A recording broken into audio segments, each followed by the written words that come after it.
আমার ইজ্জত বাঁচাতে বা জীবনটা বাঁচাতে একটা ব্যবস্থা নিয়েছে, কিন্তু আমি তো ফিরে আসবোই ইনশাল্লাহ। আমার মৃত্যুদণ্ড দিয়েছে, আমি পড়া করি না, আমি আসবো, সময় হলে আসবো। তবে তার আগে এতদিন তারেক জিয়া, খালেদা জিয়া, তাদের এত নাম শুনেছেন আপনারা, তাদের আমলটা একটু দেখেন। কারণ না দেখা পর্যন্ত তো আপনারা বুঝবেন না। যেমন ইনুস সম্পর্কে যখন আমি কিছু বলতাম তখন কেউ বিশ্বাস করতে চাইতো না। 2018 সাল থেকে সে চক্রান্ত করে যাচ্ছে। 2007 সালে নিজে দল করার চেষ্টা করেছে। 2011 সাল থেকে তার চেষ্টাই ছিল কিভাবে আমাকে ক্ষমতাচ্যুত করবে বা হত্যা করবে। 24-এ এসে পেরেছে। সে 11 সাল থেকে যেটা চেষ্টা 24-এ এসে করতে পারলো। তারপর যখন বেঁচে আছি, ইনশাল্লাহ একদিন বাংলাদেশে আসবো। বাংলাদেশের মানুষের জন্য ঠিকই আবার আমরা উন্নত জীবন দিতে পারবো, এ বিশ্বাস আমার আছে। ভোট একটা হলো, ভোটাররা ভোট না দিলেও 59% ভোট পড়ে গেছে।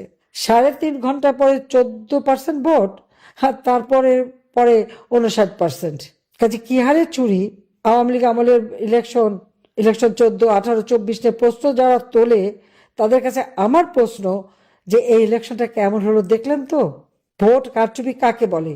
আমাদেরকে বলা হতো দিনের ভোট রাতে, আর এখন আমরা কি দেখলাম? দিনের ভোট সন্ধ্যা, আগের দিনের সন্ধ্যা থেকে শুরু, এবং গুনতে গুনতে এত বেশি হয়ে গেল, আর এমন বেসামাল যে এখনো হ্যানা ভোট সংশোধন করে যাচ্ছে আর প্রজ্ঞাপন দিয়ে যাচ্ছে। এর থেকেই তো প্রমাণ হয় যে কিভাবে কারচুপিটা হয়েছে। যদিও বিদেশিদের এনে দেখালো, লাইন লাইন করানো হলো, এবং খুব ভালো ইলেকশন। তাহলে ভোটটা আসলো কোত্থেকে? অপরাধীদের ইন্ডেমনিটি দিয়েছে। এই ইন্ডেমনিটি প্রত্যাহার করে প্রত্যেকটা অগ্নিসন্ত্রাসকারী, এই খুনিদের বিচার করতে হবে, এবং এই মুহূর্তে আওয়ামী লীগের উপর থেকে ব্যান তুলে দিতে হবে, সমস্ত বন্দীদের মুক্তি দিতে হবে। আগামী 7 মার্চ এবং 17 মার্চ, 26 মার্চ, 7ই মার্চ জাতির পিতা সেই ঐতিহাসিক ভাষণ, যে ভাষণ ইউনেস্কো কর্তৃক, জাতিসংঘ কর্তৃক বিশ্ব প্রামাণ্য দলিলে স্থান পেয়েছে, যে ভাষণ সারা বিশ্বের 2500 বছরের যত ভাষণ জনগণকে উদ্বুদ্ধ করা, তার মধ্যে সর্বশ্রেষ্ঠ ভাষণ 7ই মার্চের ভাষণ। 17 মার্চ জাতির পিতা বঙ্গবন্ধু শেখ মুজিবের জন্মদিন, আমরা শিশু দিবস হিসেবে উদযাপন করি। সেই শিশু দিবস হিসেবেই এটাকে উদযাপন করতে হবে, সেই উদ্যোগটা নিতে হবে। 26 মার্চ আমাদের স্বাধীনতা দিবস। 26 মার্চ জাতির পিতা বঙ্গবন্ধু শেখ মুজিবুর রহমান স্বাধীনতার ঘোষণা দেন, তারপরই তাকে গ্রেপ্তার করে এবং পাকিস্তানে বন্দী করে নিয়ে যায়, রাষ্ট্রদ্রোহী মামলা দেয়, এমনকি ফাঁসির আদেশ দিয়েছিল। কিন্তু এর মধ্যে পাকিস্তানি হানাদার বাহিনী আমাদের মুক্তি বাহিনী এবং মিত্র বাহিনী, ভারতীয় বাহিনীর কাছে সারেন্ডার করে। কাজে জাতির পিতা মুক্তি পান, ফিরে আসেন দেশে। কাজে 26 মার্চ আমরা যথাযোগ্য মর্যাদার সাথে উদযাপন করব। যে যারা নির্যাতিতা, প্রত্যেকে ওই যে সেই যেভাবে নির্যাতন করেছে তার একটা মামলা তার বিরুদ্ধে করতেই হবে। সবাই একটা মামলা দায়ের করবেন। মামলা যদি না নেয়, থানা যদি না নেয়, সেটাও একটা সংবাদ হবে। আর অনলাইনে আপনারা দিতে পারেন, বা কোর্টে মামলা করতে পারেন, অথবা রেজিস্ট্রি করে করতে পারেন। যেভাবে একটা মামলা করে কাগজটা হাতে রাখবেন।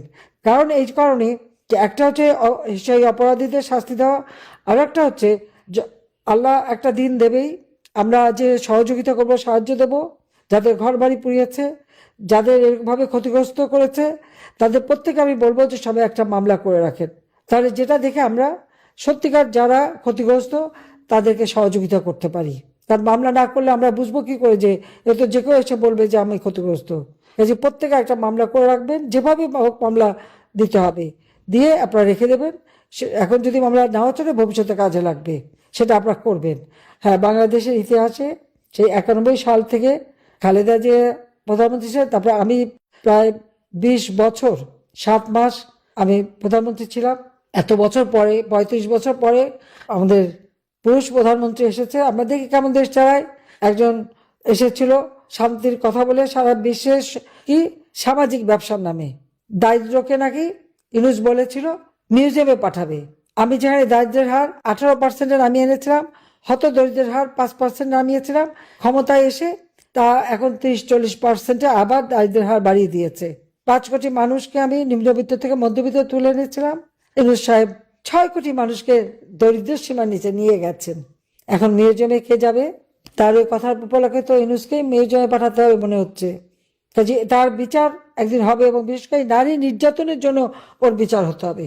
যে কত বড় ক্ষতি আমাদের নারী সমাজের জন্য করে গেল। আজকে সবচেয়ে দুঃখ লাগে যে ছাত্র ছাত্রী শিক্ষকদের অপমান করা, তাদের গায়ে হাত তোলা, তাদেরকে মারা, নির্বাচন কমিশনার প্রধান নির্বাচন কমিশনকে ধরে তার গালে জুতা মারা, তাকে অপমান করা, প্রধান বিচারপতি তাকে হাত করা পরিয়ে জেলে নেওয়া, ভালো সুযোগ সৃষ্টি করে গেছে।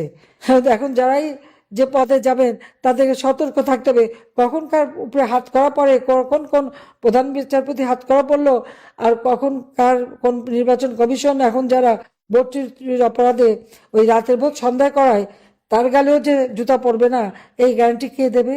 কে দেবে? সমাজে কোনো লেহাজ তমিজ নাই, আদব কায়দা নাই, কোনো মান্যগণ্য নাই, আইনের শাসন নাই, বিচার নাই, ন্যায় বিচার নাই, স্বেচ্ছাচারিতা চলছে সম্পূর্ণ। এভাবে একটা দেশ চলতে পারে না। আমার ইজ্জত বাঁচাতে বা জীবনটা বাঁচাতে একটা ব্যবস্থা নিয়েছে, কিন্তু আমি তো ফিরে আসবোই ইনশাল্লাহ। আমার মৃত্যুদণ্ড দিয়েছে, আমি পরোয়া করি না, আমি আসবো, সময় হলে আসবো।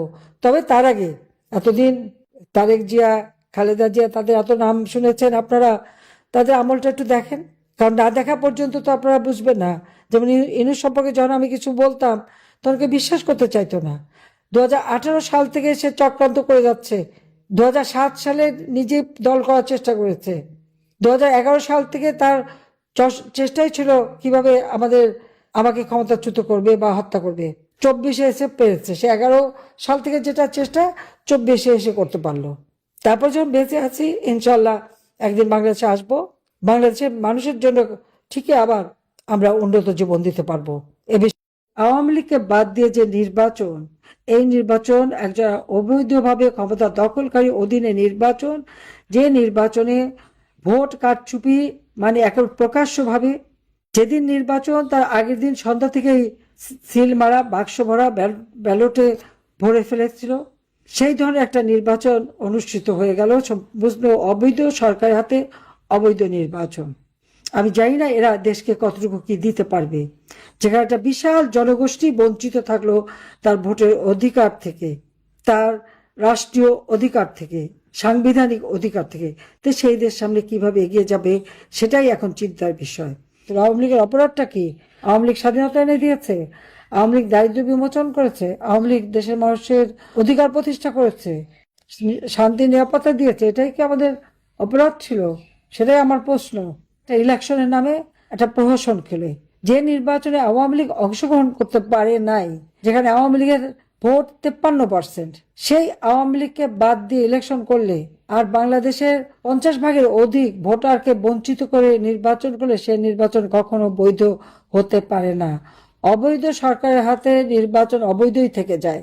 আজকে দুর্ভাগ্য, বাংলাদেশে আওয়ামী লীগকে নির্বাচন করতে দেয়নি। তার নির্বাচন নামে যে খেলা, যে সরকার এসছে তার উপর দেশের মানুষ কোনো আস্থা বিশ্বাস রাখতে পারে না। একমাত্র আওয়ামী লীগই পারে বাংলাদেশের মানুষের ভাগ্য পরিবর্তন করতে, আওয়ামী লীগই পারে দেশকে উন্নত করতে, আওয়ামী লীগই পারে বাংলাদেশের জনগণের শান্তি নিরাপত্তা দিতে, উন্নতি দিতে এবং অর্থনৈতিক সমৃদ্ধি দিতে।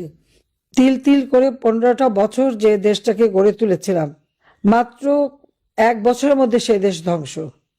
তবে আমার দৃঢ় বিশ্বাস, বাংলাদেশের জনগণের প্রতি আমার আস্থা বিশ্বাস আছে, কারণ এত অপবাদ, এত বদনাম করা সত্ত্বেও যখনই নির্বাচন এসেছে এবং যখনই সার্ভে করেছে দেখা গেছে আওয়ামী লীগ, এমনকি আওয়ামী লীগ 53% ভোটার আওয়ামী লীগকে সমর্থন করে। এত অপবাদ, এত কিছুর পরেও, নির্যাতনের পরেও, কারণ মানুষ আওয়ামী লীগকেই চায়, আওয়ামী লীগের উপরই তাদের আস্থা। এবং বাংলাদেশের মানুষ জানে যে একমাত্র আওয়ামী লীগই পারবে তাদের জীবন মান উন্নত করতে। আমাদের সকল অর্জিত অর্থনীতি সম্পূর্ণভাবে ব্যবসা বাণিজ্য সব দিক থেকে বাংলাদেশ যখন এত বেশি মানে সমৃদ্ধশালী ছিল, আজকে সেটা সম্পূর্ণ ধ্বংস করে দিয়ে গেল। আমার শুধু এটাই দুঃখ লাগে যে দিন রাত অক্লান্ত পরিশ্রম করে এই লাখো শহীদ, যাদের রক্তের বিনিময়ে আমরা স্বাধীনতা পেয়েছি, আমার ভাষা শহীদ, যাদের রক্তের বিনিময়ে আমরা মাতৃভাষায় কথা বলার অধিকার পেয়েছি, আজকে তাদের অবদান সম্পূর্ণভাবে ভুলুণ্ঠিত। আজকের বাংলাদেশ এখন অন্যের কাছে করুণা ভিক্ষা করার দেশ হয়ে গেছে। এই দেশটিকে ধ্বংসস্তূপে পরিণত করে দিয়ে গেল সে অবৈধভাবে ক্ষমতা দখলকারী, মেটিকুলাস ডিজাইনের মাধ্যমে যার ক্ষমতা আরোহণ, ডক্টর মোহাম্মদ ইউনূস। এরপর নির্বাচনে আজকে যারা এসেছেন তাদের হাতেও আমরা দেখেছি অতীতে জঙ্গি বাহিনীর সৃষ্টি, গ্রেনেড হামলা, বোমা হামলা, দুর্নীতিতে বারবার চ্যাম্পিয়ন, এই তো ছিল আমাদের ইতিহাস। কিন্তু এই বদনাম থেকে আমরা বাংলাদেশকে শান্তির দেশে উন্নীত করেছিলাম। সকলের সাথে বন্ধুত্ব, কারোর সাথে বরিতা নয়, এই নীতি আমরা অনুসরণ করেছিলাম। কিন্তু আজকে সবকিছুই শেষ হয়ে গেছে। তবে আমি দেশের মানুষ আপনাদের বলবো, আপনাদের সাহস আছে, শক্তি আছে। আমাদের অগণিত নেতা কর্মীকে নির্যাতন করা হয়েছে, হত্যা করা হয়েছে, ঘর বাড়ি ব্যবসা প্রতিষ্ঠান জ্বালিয়ে পুড়ে ছাড়খাড় করে দেওয়া হয়েছে। আজকে ছাত্র, শিক্ষক, আইনজীবী, সাংবাদিক, বুদ্ধিজীবী কেউই রেহাই পায়নি। এইরকম অবস্থা তো আমরা কখনো চাইনি। বাংলাদেশ হবে শান্তিপূর্ণ দেশ, বাংলাদেশ হবে শান্তির দেশ, উন্নত দেশ, এবং বাংলাদেশ হবে সারা বিশ্বে একটা বিস্ময় হিসেবে গড়ে উঠবে, উন্নয়নের রোল মডেল হিসেবে। ইনশাল্লাহ আবার আমরা দিন ফিরে পাবো, আমি বিশ্বাস করি। শহীদের রক্ত বৃথা যায় না। যে সংগঠন ক্ষমতায় থাকা অবস্থায় 21শে ফেব্রুয়ারি শহীদ দিবস ঘোষণা করলো, শহীদ মিনার গড়ে তুললো, আজকে তারাই যেতে পারবে না। এর থেকে দুঃখের আর কি হতে পারে? তবে এই অন্ধকার কেটে যাবে, আবার বাংলাদেশের মানুষ সগৌরবে ফিরে আসবে, এই বিশ্বাস আমার আছে। এই রমজান মাস সবাইকে আমি রমজানের মোবারকবাদ জানাচ্ছি এবং ভাষা শহীদদের প্রতি আমার শ্রদ্ধা জানাচ্ছি। ইনশাল্লাহ দিন ফিরে আসবে, জাতির পিতা বঙ্গবন্ধু শেখ মুজিবুর রহমানের স্বপ্নের সোনার বাংলা আমরা। যাক, সবাই ভালো থাকেন, সুস্থ থাকেন। রমজানের মোবারকবাদ জানাই, ঈদের আগাম শুভেচ্ছা জানাই। জয় বাংলা, জয় বঙ্গবন্ধু, বাংলাদেশ চিরজীবী হোক।